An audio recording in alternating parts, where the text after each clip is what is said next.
হুম। আচ্ছা ধরুন, মানুষ তো সাধারণত নিজেদের জীবন নিয়ে অনেক রকমের পরিকল্পনা করে, তাই না? মানে একটা নিখুঁত দীর্ঘমেয়াদী ব্লুপ্রিন্ট বানানোর চেষ্টা থাকে সবারই। হ্যাঁ, একদম। ওই ৫ বছর পর কেরিয়ার কোথায় যাবে বা ১০ বছর পর কোথায় বাড়ি হবে, এসব নিয়ে তো চিন্তার শেষ নেই। রাইট। কিন্তু একটু ভেবে দেখুন, যদি হঠাৎ করে কারোর মাথার ওপর একটা অদৃশ্য ঘড়ি বসিয়ে দেয়া হয়, একটা কাউন্টডাউন টাইমার। ও আচ্ছা, মানে যেখানে সময় একদম ফিক্সড হয়ে যাচ্ছে। হ্যাঁ, একদম ফিক্সড। ধরুন সময় দেখাচ্ছে ঠিক ৭ দিন, ১৬৮ ঘন্টা। আর তারপর সব শেষ। তো এই খবরটা পাওয়ার পর মনস্তাত্ত্বিক দিক থেকে একজন মানুষের ঠিক কী ধরনের প্রতিক্রিয়া হওয়া উচিত বলে আপনার মনে হয়? হুম, এটা কিন্তু এমন একটা পরিস্থিতি মানে যেখানে আমাদের মস্তিষ্কের একদম চরম পরীক্ষা হয়ে যায়। আধুনিক মনোবিজ্ঞান যেটা বলে যে এ ধরনের চরম খবরের মুখোমুখি হলে মানুষের প্রাথমিক প্রতিক্রিয়াটাই হয় ফাইট অর ফ্লাইট। হয় লড়াই করো, নয়তো পালো। এক্স্যাক্টলি। বেশিরভাগ মানুষ হয়তো এক অদ্ভুত আতঙ্কে একদম জমে যাবে, অথবা প্যানিক করে দ্রুত একটা বাকেট লিস্ট বানিয়ে জীবনের অপূর্ণ ইচ্ছাগুলো মেটানোর জন্য পাগলের মতো ছুটতে শুরু করবে। যেটা আসলে এক ধরনের পলায়ন প্রবৃত্তি, তাই তো? হ্যাঁ, বলা যায়। মানে আসল সত্যটা থেকে মুখ ঘুরিয়ে রাখার একটা চেষ্টা আর কি। ঠিক আছে। তো চলুন বিষয়টা একটু বিশদে ভেঙে দেখা যাক। আজ আমরা এমন একটা সোর্স মেটেরিয়াল নিয়ে আমাদের এই গভীর আলোচনা শুরু করছি, যেখানে ঠিক এই পরিস্থিতির মুখোমুখি হয়ে এক ব্যক্তি সম্পূর্ণ ভিন্ন একটি পথ বেছে নিয়েছিলেন। দারুণ একটা বিষয়। সোর্সটির নাম হল Parikshit, the last Pandava heir and the dawn of Kaliyuga. এখানে আমরা মূলত রাজা পরীক্ষিত এবং তার জীবনের শেষ ৭ দিনের আধ্যাত্মিক রূপান্তরের কথা জানব। এরখানকার সবচেয়ে চমকপ্রদ দিকটি হল এই পুরো আখ্যানটি কিন্তু কেবল মৃত্যু ভয়কে জয় করার কোনো কৌশল নয়, হুম হুম। বরং এটি বৃহত্তর প্রেক্ষাপটে জীবনের প্রকৃত অর্থ খোঁজার এক অবিস্মরণীয় যাত্রা।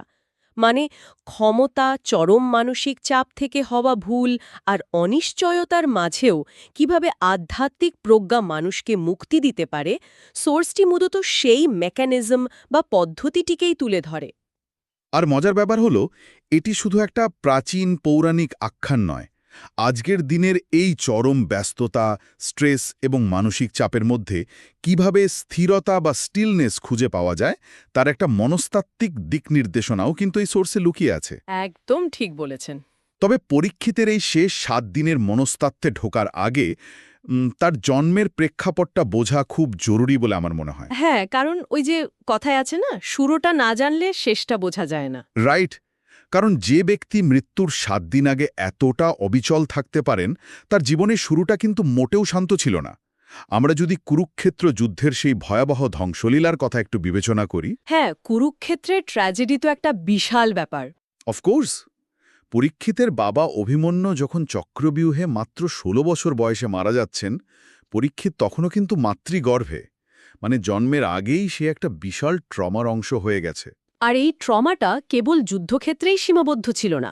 সোর্স থেকে আমরা দেখতে পাই যুদ্ধ শেষে অশ্বত্থামা যখন বুঝতে পারলেন যে কৌরবদের পক্ষে আর জেতা কোনোভাবেই সম্ভব নয়। হুম। তখন তিনি একটা চরম সিদ্ধান্ত নিলেন। ঠিক, তিনি চরম প্রতিহিংসার বশবর্তী হয়ে পাণ্ডবদের বংশ চিরতরে মুছে ফেলার সিদ্ধান্ত নেন, আর তিনি ব্রহ্মশিরা নামক এক ধ্বংসাত্মক অস্ত্র নিক্ষেপ করেন। বাপরে। হ্যাঁ, এবং এই অস্ত্রের লক্ষ্য ছিল উত্তরার গর্ভে থাকা সেই অজাত শিশু, মানে পরীক্ষিত। এই জায়গাটা আসলে একটু গভীরভাবে চিন্তা করার মতো। মানে একটু ভাবুন, জন্মের আগেই একটা শিশু পারমাণবিক স্তরের একটা ধ্বংসাত্মক অস্ত্রের মুখোমুখি হচ্ছে। হ্যাঁ, যাকে আমরা আধুনিক মনস্তত্ত্বের ভাষায় বলতে পারি এক্সট্রিম ইন্টারজেনারেশনাল ট্রমা। হুম। বা বংশানুক্রমিক ট্রমা, রাইট? সোর্সে এটাও উল্লেখ আছে যে উত্তরা তখন প্রাণের ভয়ে কৃষ্ণের কাছে ছুটে যান এবং কৃষ্ণ মাতৃগর্ভে প্রবেশ করে সেই অজাত শিশুকে রক্ষা করেন। একটা অলৌকিক রক্ষা বলা যায়। একদম। এরপর যখন শিশুটির জন্ম হল, তখন তার নাম রাখা হলো পরীক্ষিত। সোর্সে বলা হচ্ছে এর অর্থ হল পরীক্ষক বা দ্য এক্সামিনার। পরীক্ষক মানে তিনি কিছু খুঁজছিলেন। হ্যাঁ, কারণ সে নাকি জন্মের পর সবার মুখের দিকে গভীরভাবে তাকাত আর খুঁজত সেই সত্তাকে যাকে সে মাতৃগর্ভে দেখেছিল। মানে নামটির ভেতরেই কিন্তু একটা গভীর দর্শন লুকিয়ে আছে। সে জন্মেছেই যেন সত্যের অনুসন্ধান করার জন্য। ঠিক। আর এখানে পরীক্ষিত চরিত্রটি মূলত একটি সেতু বা ব্রিজ হিসাবে কাজ করে।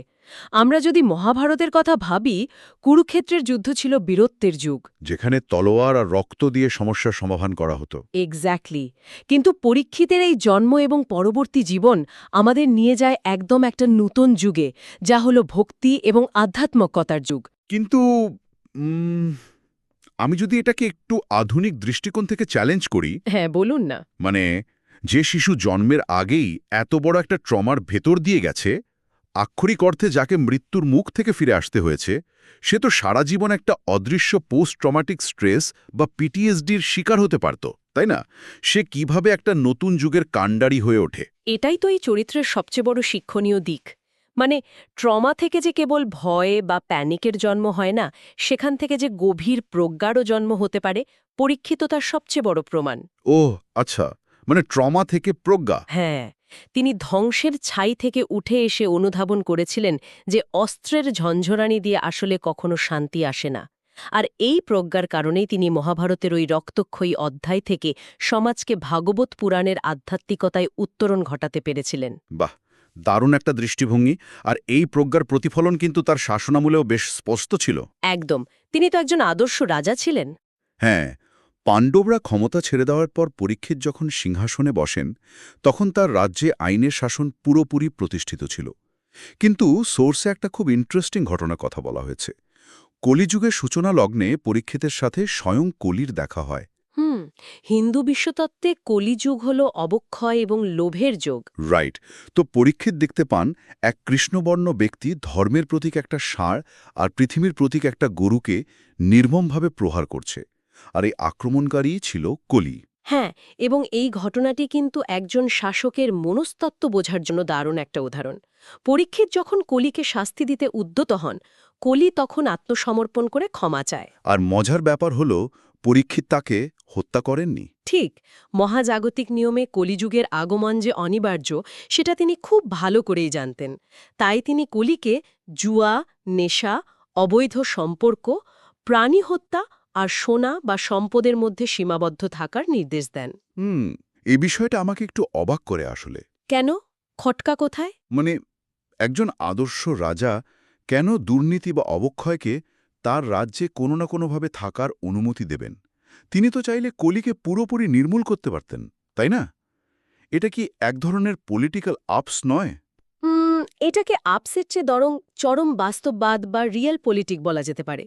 পরীক্ষিত জানতেন যে মানুষের ভেতরের ওই লোভ বা অন্ধকারকে পুরোপুরি মুছে ফেলা অসম্ভব। মানে হিউম্যান নেচার। এক্স্যাক্টলি। এন্ট্রোপি বা অবক্ষয় তো প্রকৃতির একটা নিয়ম।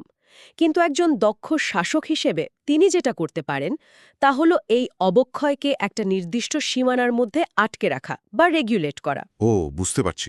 সোনা বা সম্পদের মধ্যে কলিকে স্থান দেওয়ার অর্থ হল তিনি খুব স্পষ্টভাবে আইডেন্টিফাই করেছিলেন যে কর্পোরেট লোভ বা বস্তুগত সম্পদের মোহ থেকেই আসলে সবচেয়ে বেশি সামাজিক অবক্ষয় তৈরি হয়। লজিকটা পরিষ্কার।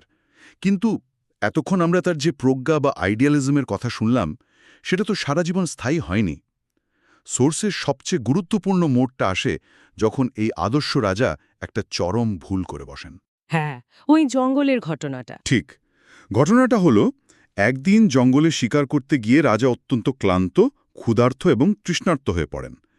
তো জলের খোঁজে তিনি ঋষি শমিকের আশ্রমে পৌঁছান। ঋষি তখন গভীর ধ্যানে মগ্ন ছিলেন। রাজা জলের জন্য ডাকলেও ঋষি স্বভাবতই নীরব থাকেন। আর এই নীরবতাকে রাজা অপমান হিসাবে ধরে নিয়ে রাগের মাথায় একটা মৃত সাপ তুলে ঋষির গলায় পরিয়ে দেন। বাহ্যিকভাবে দেখলে একজন ন্যায়পরায়ণ রাজার কাছ থেকে এমন আচরণ একেবারে অপ্রত্যাশিত মনে হয়, তাই না? হ্যাঁ, কিন্তু মনস্তাত্ত্বিক দিক থেকে দেখলে এর একটা চমৎকার ব্যাখ্যা আছে। ঠিক। এটাকে যদি আমি আমাদের আধুনিক কর্পোরেট কালচারের সাথে মেলাই, বিষয়টা কিন্তু আমাদের খুব পরিচিত। এটাকে বলা যায় চরম বার্নআউট এবং হ্যাংরি অবস্থা। হ্যাংরি মানে হাংরি এবং অ্যাংরি। একদম, হাংরি প্লাস অ্যাংরি।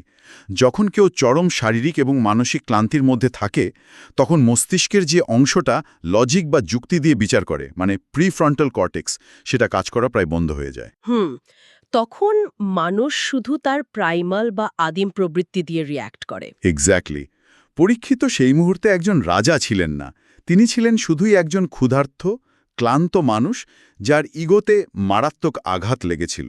এই বিশ্লেষণটা খুবই যুক্তিসঙ্গত। যখন মানুষের ইগো বা অহংকার চরম মাত্রায় থাকে আর শরীর থাকে চরম ক্লান্ত, তখন খুব ছোট্টখাটো বিষয়কেও মানুষ ব্যক্তিগত আক্রমণ বলে মনে করে বসে। রাইট। আর এই একটা ভুল কিন্তু পরীক্ষিতকে আমাদের কাছে অনেক বেশি প্রাসঙ্গিক বা মানবিক করে তোলে। এটা আমাদের মনে করিয়ে দেয় যে ক্ষমতা, আভিজাত্য বা অতীতের হাজারটা ভালো কাজ কাউকেই মানবিক ভুলের ঊর্ধ্বে রাখতে পারে না। আর এই ভুলের মাসুলও কিন্তু তাকে গুনতে হয়েছিল খুব চড়া দামে। ঋষির ছেলে শৃঙ্গী যখন ঘটনাটি জানতে পারেন, তখন তিনি রাজাকে অভিশাপ দেন যে আগামী 7 দিনের মধ্যে সর্পরাজ তক্ষকের কামড়ে রাজার মৃত্যু হবে। হ্যাঁ, আর এইখান থেকে আসলে সোর্সের মূল দর্শনের শুরু। মানে অভিশাপ তো দেওয়া হলো, রাজা জানতে পারলেন যে আর মাত্র 7 দিন পর তার মৃত্যু অনিবার্য। তখন তার প্রতিক্রিয়া কি ছিল? সেটাই সবচেয়ে ইন্টারেস্টিং। তিনি কিন্তু কোনো সেনাপতিকে ডাকেননি তক্ষককে মারার জন্য, বা প্রাসাদকে দুর্গেও পরিণত করেননি। একদম না। তিনি অত্যন্ত শান্তভাবে এই অভিশাপ গ্রহণ করেন। তিনি তার ছেলে জন্মেজয়কে রাজত্ব বুঝিয়ে দিয়ে মৃত্যুর প্রস্তুতির জন্য পবিত্র গঙ্গা নদীর তীরে চলে যান। মানে তিনি তার সমস্ত ক্ষমতা, সম্পদ আর সুরক্ষা বলয় ত্যাগ করে আসন্ন মৃত্যুকে একটা আধ্যাত্মিক জাগরণের সুযোগ হিসেবে গ্রহণ করেন। এখানেই তার ওই চরম স্থিরতা বা স্টিলনেসের প্রমাণ পাওয়া যায়। কিন্তু এখানে আমার একটা বড় খটকা আছে। আমি একটু ডেভিলস অ্যাডভোকেট হয়ে প্রশ্নটা করি। হ্যাঁ, নিশ্চয়ই। ধরুন, রাজ্য ছেড়ে দিয়ে গঙ্গা তীরে গিয়ে বসে থাকাটাকে তো এক অর্থে পলায়ন বৃত্তি বা গিভিং আপ বলা যেতে পারে। আধুনিক যুগে কোনো বড় প্রতিষ্ঠানের সিইও যদি হঠাৎ জানতে পারেন তার হাতে সময় কম আর তিনি সমস্ত দায়িত্ব ফেলে জঙ্গলে চলে যান, আমরা তো তাকে চরম দায়িত্বজ্ঞানহীন বলবো। তো পরীক্ষিতের এই কাজটাকে কেন আধ্যাত্মিক উচ্চতা বলা হচ্ছে? খুব সুন্দর একটা চ্যালেঞ্জ শুনেছেন। আপাত দৃষ্টিতে এটাকে দায়িত্বজ্ঞানহীনতা মনে হতেই পারে, কিন্তু পলায়ন এবং আত্মসমর্পণের মধ্যে একটা খুব সূক্ষ্ম মনস্তাত্ত্বিক পার্থক্য আছে। আচ্ছা।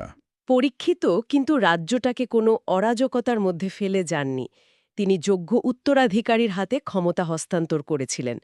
আর গঙ্গার তীরে তার যাওয়ার উদ্দেশ্য কিন্তু মৃত্যু থেকে পালানো ছিল না, বরং মৃত্যুকে পুরোপুরি গ্রহণ করা ছিল।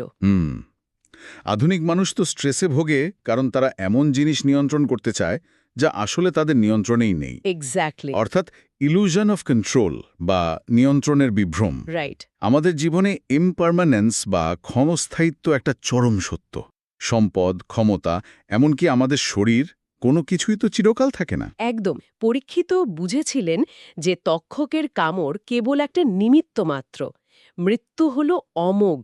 যে জিনিসটি নিয়ন্ত্রণ করা কোনোভাবেই সম্ভব নয়, তার সাথে লড়াই করাটা কেবল মানসিক যন্ত্রণাই বাড়ায়। পণ বা সারেন্ডার করার বিষয়টা গঙ্গার তীরে গিয়ে আরও স্পষ্ট হয়ে ওঠে, কারণ জীবনের শেষ 7 দিনে তিনি সেখানে শুধু চুপচাপ বসে থাকেননি। না, মোটেও না। সোর্স বলছে এই গঙ্গার তীরেই জন্ম হয়েছিল হিন্দু দর্শনের অন্যতম শ্রেষ্ঠ এক অধ্যায়ের। মহামহিম রাজার মৃত্যুর খবর শুনে তৎকালীন বড় বড় ঋষিরা সেখানে সমবেত হন। তখন পরীক্ষিত তাদের কাছে একটা চূড়ান্ত প্রশ্ন রাখেন। হ্যাঁ, সেই বিখ্যাত প্রশ্ন, মৃত্যু যখন সন্নিকটে তখন মানুষের ঠিক কী করা উচিত? ঠিক। আর ঠিক সেই মুহূর্তেই সেখানে আগমন ঘটে ব্যাসদেবের পুত্র, তরুণ কিন্তু পুরোপুরি আলোকিত ঋষি শুকদেবের। পরীক্ষিত তাকে একই প্রশ্ন করেন। তখন শুকদেব টানা 7 দিন এবং রাত ধরে রাজাকে যে মহাজাগতিক জ্ঞান প্রদান করেন, সেটি মূলত ভাগবত পুরাণ হিসেবে পরিচিত। আর এই 7 দিনে মহাবিশ্বের সৃষ্টি, বিষ্ণুর অবতার, কর্ম, ধর্ম, ভক্তি এবং শ্রীকৃষ্ণের জীবন নিয়ে বিস্তারিত আলোচনা হয়। আর পরীক্ষিত কিন্তু কোনো খাবার বা জল গ্রহণ না করে অত্যন্ত একনিষ্ঠভাবে সেই কথাগুলো শোনেন। সোর্সেস এখানে পরীক্ষিতকে আদর্শ শ্রোতা বা আল্টিমেট লিসনার হিসেবে আখ্যায়িত করেছে। ভক্তি ঐতিহ্যে পবিত্র কাহিনী শ্রবণ করা বা শোনা কে মুক্তির একটি পথ হিসেবে ধরা হয়। হ্যাঁ, শ্রাবণম। কিন্তু আজকের দিনে দাঁড়িয়ে এই বিষয়টা একটু কনফিউজিং লাগে আমার কাছে। কেন? মানে আমরা তো এমন এক পৃথিবীতে বাস করি যেখানে সবাইকে প্রোঅ্যাক্টিভ হতে শেখানো হয়। সোশ্যাল মিডিয়ার সবাই কথা বলছে, সবাই রিয়্যাক্ট করছে, কেউ কারোর কথা শোনার জন্য বসে নেই। সেখানে শুধু বসে বসে শোনা কিভাবে একটা সক্রিয় আধ্যাত্মিক সাধনা হতে পারে? এর কারণ হল প্রকৃত শোনা বা ডিপ লিসনিং মোটেও কোনো প্যাসিভ বা নিষ্ক্রিয় কাজ নয়। এটি চরম মাত্রার একটি সক্রিয় মনস্তাত্ত্বিক সাধনা। একটু বুঝিয়ে বলবেন? সাধারণ মানুষ যখন কিছু শোনে তখন তারা কিন্তু আসলে শোনার জন্য শোনে না, তারা উত্তর দেওয়ার জন্য শোনে। শোনার সময়ও তাদের মাথার ভেতর নিজস্ব চিন্তার একটা কোলাহল চলতে থাকে। যাকে বলা যায় ইন্টারনাল মনোলগ। হ্যাঁ, এক্স্যাক্টলি। কিন্তু পরীক্ষিত মৃত্যু ভয়কে জয় করে যেভাবে পূর্ণ মনোযোগ দিয়ে সম্পূর্ণ আত্মমগ্ন হয়ে সেই মহাজাগতিক সত্য শুনেছিলেন, তার একটা বৈজ্ঞানিক এবং আধ্যাত্মিক মেকানিজম আছে। হুম হুম। যখন কেউ এতটা গভীরভাবে শ্রবণে মগ্ন হয় তখন তার নিজস্ব আমি বা ইগো ধীরে ধীরে বিলুপ্ত হতে থাকে। মহাবিশ্বের সৃষ্টির মতো এত বিশাল ক্যানভাসের গল্প যখন কেউ শোনে তখন স্বাভাবিকভাবেই তার নিজের ব্যক্তিজীবনের সংকট বা মৃত্যুকে অত্যন্ত ক্ষুদ্র মনে হয়। ও রাইট। বাহ্যিক জগতের সমস্ত কোলাহল থেকে মনকে সরিয়ে এনে নিজের ভেতরের নীরবতায় সেই সত্যকে ধারণ করাই হল শ্রবণের আসল উদ্দেশ্য। বিষয়টা এখন খুব পরিষ্কার হলো। তার মানে এই 7 দিনের শ্রবণ আসলে তার মস্তিষ্ককে রিক্যালিব্রেট করছিল। তিনি নিজের ব্যক্তিগত ভয় থেকে বেরিয়ে এসে মহাজাগতিক অস্তিত্বের সাথে নিজেকে কানেক্ট করছিলেন। একদম ঠিক বলেছেন। সোর্স বলছে 7ম দিনে যখন সুখদেবের আলোচনা শেষ হল ততক্ষণে পরীক্ষিতের ভেতরের মোহ বলে আর কিছু অবশিষ্ট ছিল না। আর ঠিক তখনই অভিশাপ অনুযায়ী সর্পরাজ তক্ষক সেখানে আসে। কোনো কোনো ঐতিহ্যে বলা হয় সে ছদ্মবেশে এসেছিল, আবার কোথাও বলা হয় ফলের ভেতরে পোকা হয়ে সে ঢুকেছিল। রাইট। তারপর তক্ষকের কামড়ে পরীক্ষিতের মৃত্যু হয়, কিন্তু এই মৃত্যুকে কোনোভাবে ট্র্যাজেডি হিসেবে ধরা হয় না সোর্সে। না, একে আধ্যাত্মিক মুক্তি বা লিবারেশন বলা হয়। কারণ তক্ষক যখন তাকে দংশন করে পরীক্ষিত তখন আর জাগতিক শরীরের মোহে আটকে ছিলেন না। 7 দিনের গভীর ধ্যানে তিনি ততক্ষণে পরম সত্যের সাথে একাত্ম হয়ে গেছেন। অসাধারণ। আচ্ছা, এখানে সোর্সের একদম শেষের দিকে একটা চমৎকার বিপরীত চিত্রের উল্লেখ আছে। পরীক্ষিতের ছেলে জনমে জ্বরে যখন জানতে পারলেন যে তক্ষকের কামড়ে তার বাবার মৃত্যু হয়েছে, তিনি প্রচণ্ড ক্রোধে ফেটে পড়েন। এটা খুব ক্রুশাল একটা পয়েন্ট। তিনি প্রতিশোধ নেওয়ার জন্য সর্পসত্র নামে এক বিশাল যজ্ঞ শুরু করেন, যার উদ্দেশ্য ছিল পৃথিবীর সমস্ত সাপকে আগুনে পুড়িয়ে মারা। হাজার হাজার সাপ মারা যায়, এমনকি তক্ষকও প্রায় আগুনের শিখায় ছাই হয়ে যাচ্ছিল। শেষ মুহূর্তে ঋষি আস্তিক এসে সেই ধ্বংসযজ্ঞ থামান। এই বৈপরীত্যটাই কিন্তু এই পুরো সোর্সের সবচেয়ে শক্তিশালী মেসেজগুলোর একটি। জন্মেজয়ের ক্রোধ আর পরীক্ষিতের ক্ষমার মধ্যে যে বিশাল পার্থক্য, সেটাই প্রমাণ করে পরীক্ষিত কতটা আধ্যাত্মিক উচ্চতায় পৌঁছেছিলেন। একটু আগে আমরা যে বংশানুক্রমিক ট্রমার কথা বলছিলাম, জন্মেজয় যেন ঠিক সেই ট্রমার সাইকেল বা চক্রেই আবার আটকে গিয়েছিলেন, তাই না? একদম সঠিক বিশ্লেষণ। জন্মেজয় ছিলেন ক্রোধ এবং প্রতিশোধের আগুনে অন্ধ। তিনি তার ক্ষমতা ব্যবহার করে শুধু ধ্বংস ডেকে আনছিলেন। অথচ পরীক্ষিতের হাতেও কিন্তু ক্ষমতা ছিল। তিনি চাইলে আগেই তক্ষককে মারার ব্যবস্থা করতে পারতেন। ঠিক, কিন্তু তিনি বুঝেছিলেন যে ক্রোধের চক্র কেবল ধ্বংসই বাড়ায়, শান্তি আনে না। পরীক্ষিত সেই ট্রমার চক্র ভেঙে বেরিয়ে এসেছিলেন নিজের ইগো বিসর্জন দিয়ে। তাহলে এই পুরো সোর্স মেটেরিয়াল থেকে আমাদের আধুনিক জীবনের জন্য মূল টেকঅ্যাওয়ে বা নির্যাস কি দাঁড়াচ্ছে? এখান থেকে আমরা মূলত 3টি গভীর শিক্ষা পাই। কি কি? প্রথমটি হল ক্ষমতার ক্ষণস্থায়িত্ব, মানে মানুষ যত শক্তিশালী হোক না কেন প্রকৃতির অমোঘ নিয়মের কাছে সবাই সমান। দ্বিতীয়টি হল চরম মানসিক চাপে ইগোর বশবর্তী হয়ে নেওয়া রাগের পরিণতি, যা আমরা শ্রমিকের আশ্রমে দেখেছি। একদম। আর তৃতীয়টা? আর তৃতীয় এবং সবচেয়ে তাৎপর্যপূর্ণ শিক্ষাটি হল জীবনের চরম অনিশ্চয়তা এবং আধুনিক জীবনের স্ট্রেসের মাঝেও কেবল আধ্যাত্মিক সত্যের সমর্পণ এবং গভীর শ্রবণের মাধ্যমে প্রকৃত স্থিরতা বা পিস অফ মাইন্ড পাওয়া সম্ভব। মানে যা আমাদের নিয়ন্ত্রণে নেই তার সাথে লড়াই না করে তাকে গভীরভাবে অনুধাবন করা। এই শিক্ষাই পারে আধুনিক জীবনের এই ইঁদুর দৌড় থেকে আমাদের মুক্তি দিতে। একদম তাই। রাজা পরীক্ষিতের জীবন শুধু একজন শাসকের গল্প নয়, এটি একটি রূপান্তর। ধ্বংসের ছাই থেকে জন্মে নিজের ভুলকে স্বীকার করে নিয়ে মৃত্যুর মতো অমোঘ সত্যকে আধ্যাত্মিক স্থিরতা দিয়ে জয় করার এক অসাধারণ উদাহরণ। হ্যাঁ, সবশেষে একটি চিন্তার খোরাক রেখে যাওয়া যাক। ধরুন, যদি কাল সকালে উঠে কেউ জানতে পারে যে তার জীবনের ঘড়িতে আর ঠিক 7টি দিনই বরাদ্দ আছে, তবে বর্তমানের এই দৌড়ঝাঁপ, রাগ, ক্ষোভ এবং অপ্রয়োজনীয় প্রতিযোগিতা নিয়ে কি লড়াই চালিয়ে যাওয়াটা খুব একটা অর্থপূর্ণ হবে? ভাবার মতো বিষয়।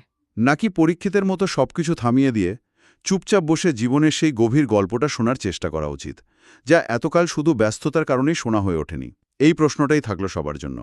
আজকের এই গভীর আলোচনা আমরা এখানেই শেষ করছি। খুব ভালো একটা আলোচনা হলো আজ। হ্যাঁ, নতুন কোনো বিষয় এবং নতুন কোনো দৃষ্টিভঙ্গি নিয়ে আগামীতে আবার আমাদের কথা হবে।